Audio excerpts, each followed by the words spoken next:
Oke, hai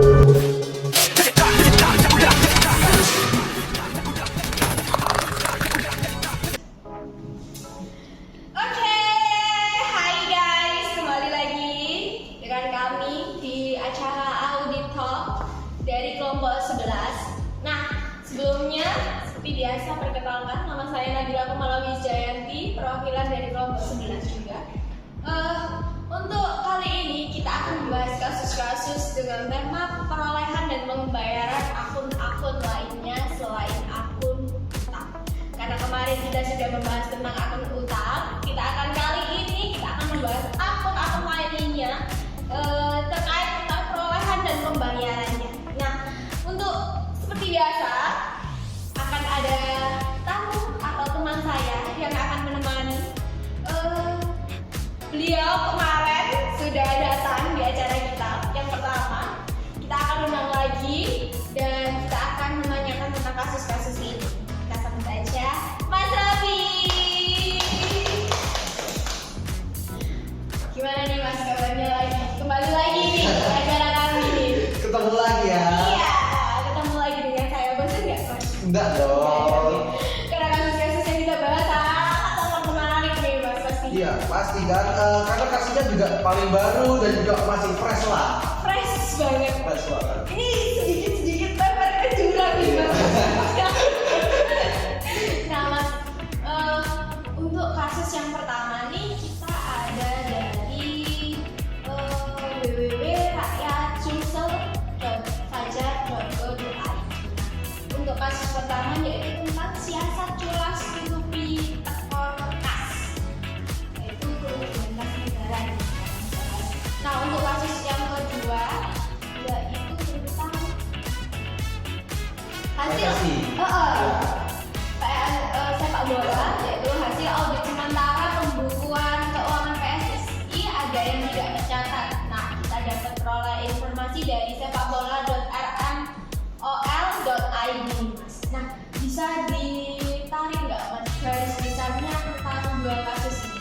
Baik, saya mulai yang kasus pertama dulu ya, mengenai siasat culas tekor kas nih yang dilakukan oleh Sulawesi Selatan, lebih tepatnya DPR, Dewan Perwakilan Rakyat DPRD Sulawesi Selatan mengaku patungan untuk pemulihan potensi kerugian negara sebesar 20 miliar. Wow, lumayan besar ya, 20 miliar. Berdasarkan temuan Badan Pemeriksa Keuangan ataupun BPK pada pengelolaan anggaran tahun 2019, Komisi Pemberantasan Korupsi ataupun KPK telah menyiapkan langkah untuk mengusut praktik pengembalian uang sumber tersebut. Praktik pengembalian itu terungkap dalam sidang lanjutan kasus korupsi suap auditor BPK Sulsel untuk pengurusan laporan keuangan pemerintah daerah atau OKPD tahun anggaran 2020 pada Dinas Pekerjaan Umum dan juga Tata Ruang ataupun PUTR di Pengadilan Negeri Makassar. Dan pada hasilnya 3 pimpinan DPRD Sulsel yang hadir sebagai saksi, yaitu Ketua Andi Ina Kartika Sari dari Partai Golkar dan 2 wakil ketua yakni Nimak Tula dari Partai Demokrat dan juga Darmawan Samuin dari Partai Gerindra, serta saksi yakni Sekretaris DPRD Sulawesi Selatan yaitu Muhammad Jabir. Dalam persidangan itu juga terungkap DPRD Sulsel pernah mengalami tekor ataupun menutupi kas yang bolong sekitar 20 miliar lebih berdasarkan hasil pemeriksaan BPK Sulsel terhadap LKPD Sulsel tahun 2019. Dan mengapa harus tekor juga masih belum terungkap ya. 20 miliar itu digunakan untuk apa? Jadi ada missing gap sebesar 20 miliar. Dan auditor dari BPK itu menerima suap untuk yang sudah dijelaskan tadi pengurusan laporan keuangan pemerintah daerah ataupun LKPD itu sendiri. Jadi inti permasalahannya adalah praktik suap yang dilakukan oleh BPK mengakibatkan DPRD Sulawesi Selatan itu menutupi ataupun menambahi ataupun mengganti kerugian yang dialami oleh pemerintah sebesar 20 miliar. Dan kalau kasus kedua itu cukup cukup familiar mungkin teman-teman semua, yaitu PSSI kan pada tahun lalu kalau tidak salah itu pergantian kepemimpinan dari pimpinan sebelumnya ke Pak Erick Thohir nih. Nah, ada missing ada kayak semacam missing informasi laporan keuangan. Karena apa? Karena masa sebelum Erick Thohir ini belum adanya pencatatan dalam laporan keuangan oleh PSSI, mengakibatkan adanya gap ataupun misinformasi laporan keuangan pada masa jabatan sebelum Pak Erick Thohir gitu. Oke nih. Berarti ini kasus-kasus yang cukup fenomenal juga, pasti juga harus kita tuntut sampai selesai ya seharusnya, karena memang uang negara yang dirugikan gitu. Nah Mas, dari 2 kasus nih Mas, saya punya beberapa pertanyaan. Yang pertama nih, keterkaitan nih Mas antara kedua kasus ini itu apa ya Mas? Oke, untuk yang kasus pertama yaitu Sulawesi Selatan itu penggantian kas, dan kasus kedua adalah pengalokasian dana PSSI memiliki keterkaitan dengan tema audit pengeluaran dan juga perolehan akun selain utang. Kedua, kasus tersebut melibatkan pengeluaran dan juga perolehan kas yang harus diaudit dan juga memastikan kebenaran dan juga kecukupan transaksi tersebut. Karena apa? Sebagai auditor juga adanya harus mencari bukti-bukti transaksi yang ada. Maka dari itu, jika terjadi misinformasi ataupun kekurangan informasi mengenai suatu transaksi, maka auditor juga harus harus mempunyai kesadaran ataupun juga mencium bau-bau yang mencurigakan, kecurigaan. Maupun baik yang dilakukan pemerintah maupun PSSI, otomatis sebagai auditor harus mengecek lebih dalam. Auditor harus melakukan prosedur audit untuk mengevaluasi pengendalian internal dalam siklus penggajian dan memastikan kebenaran kecukupan penggajian yang dibayarkan kepada karyawan. Sedangkan dalam audit keuangan perusahaan, audit harus memastikan bahwa laporan keuangan yang disusun oleh perusahaan menunjukkan pandangan yang benar dan wajar atas keadaan keuangan perusahaan, termasuk pengeluaran, perolehan kas. Dalam hal ini, auditor harus melakukan prosedur audit untuk mengevaluasi pengendalian internal perusahaan, transaksi keuangan yang dilakukan oleh perusahaan. Oleh karena itu, kedua kasus tersebut dapat dikaitkan dengan tema audit pengeluaran dan perolehan akun selain utang. Oke, Mas.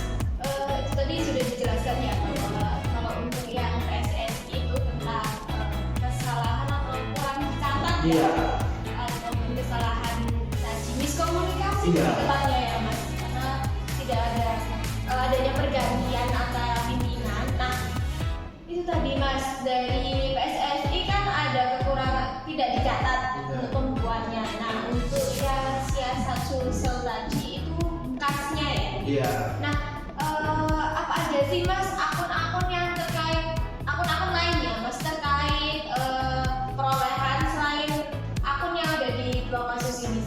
Oke, sebenarnya untuk akun-akun sendiri akan dibagi menjadi 3 siklus perolehan dan juga pembayaran. Apa saja sih 3 siklus itu? Yang pertama ada perolehan barang dan jasa, yang kedua ada pengeluaran kas, yang ketiga ada retur dan cadangan pembelian serta potongan pembelian.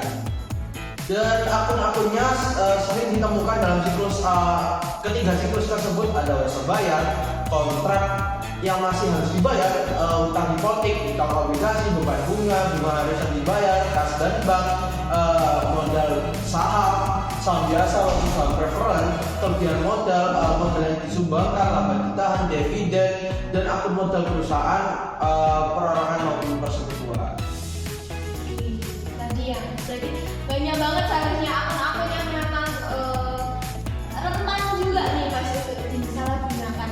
Nah dari audit nih Mas, tujuan audit itu sendiri nih Mas, untuk akun-akun tersebut itu apa aja sih Mas?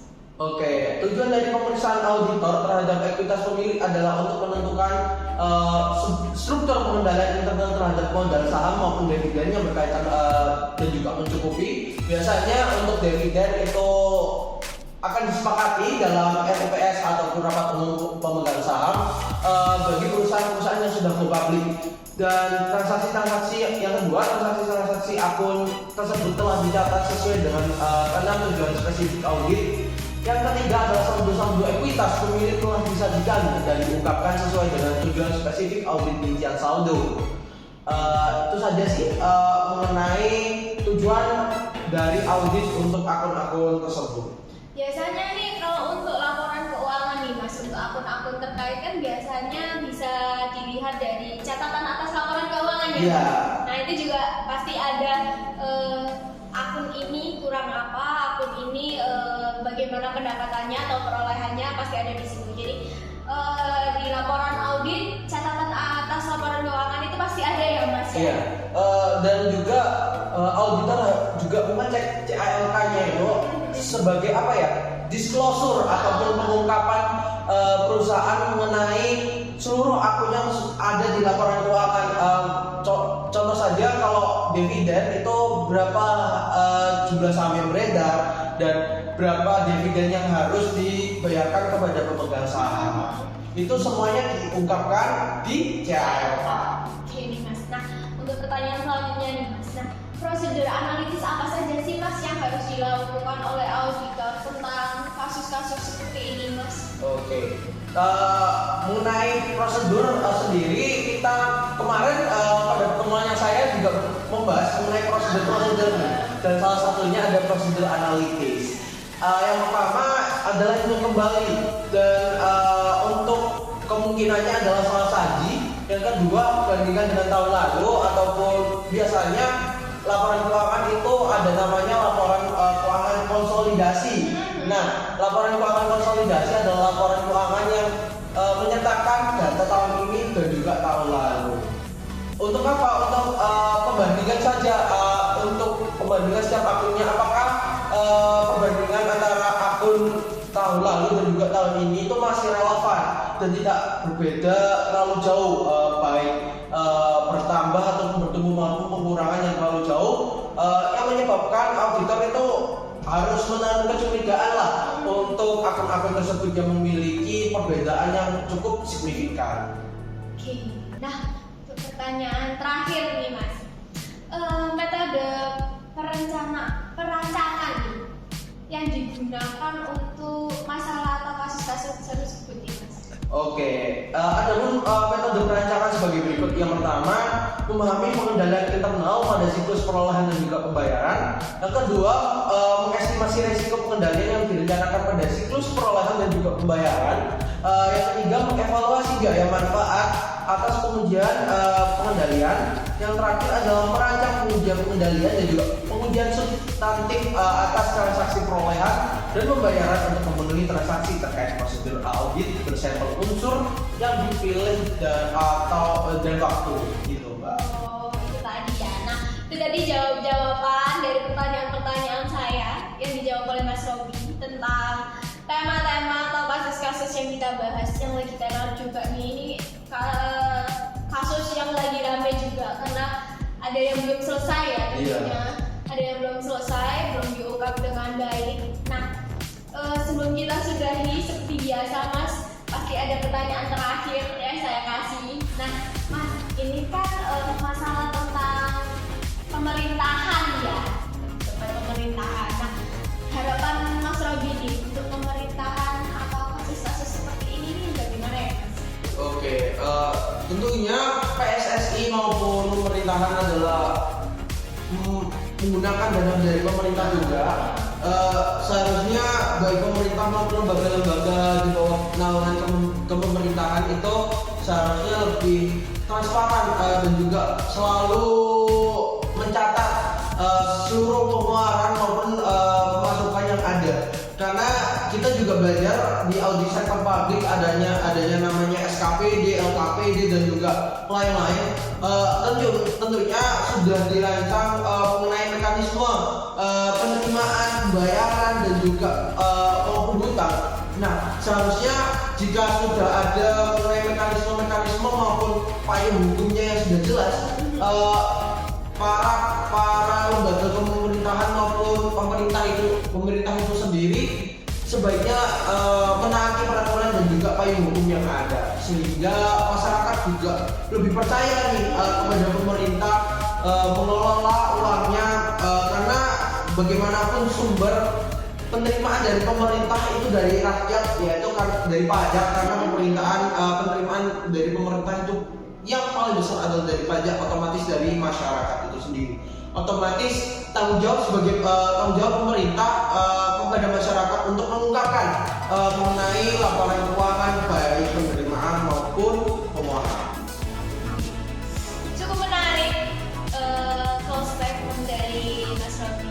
Jadi untuk para pemerintah, para penegak hukum, ini mohon untuk kerjasama kita oleh para masyarakat untuk biar tidak ada kasus-kasus seperti ini lagi. Nah, itu saja tema pada hari ini tentang perolehan dan pembayaran dengan akun lain. Kita akan kembali lagi dengan tema-tema yang cukup menarik lagi, yang mungkin akan lebih masuk jurang lagi.